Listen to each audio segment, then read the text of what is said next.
Hello everyone. Welcome back to Online Help Guide. Today, in this video, I will be showing you how to back up your WhatsApp data. First, open the WhatsApp app on your phone. Tap on the three dots icon from the top right corner. From the pop-up menu, tap on Settings. Tap on Account from the option. Scroll down and tap on Chat Backup. Now, tap on Backup to Google Drive. Choose the backup frequency as you like. You can add another Google account, or you can just tap on the Google account you're currently using. Allow WhatsApp to access your Google account for backup, and you will back up your WhatsApp data.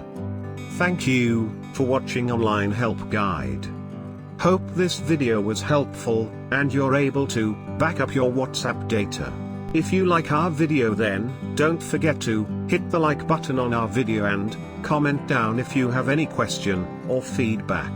Also, if you are new to our channel, please subscribe and hit the bell icon to our channel.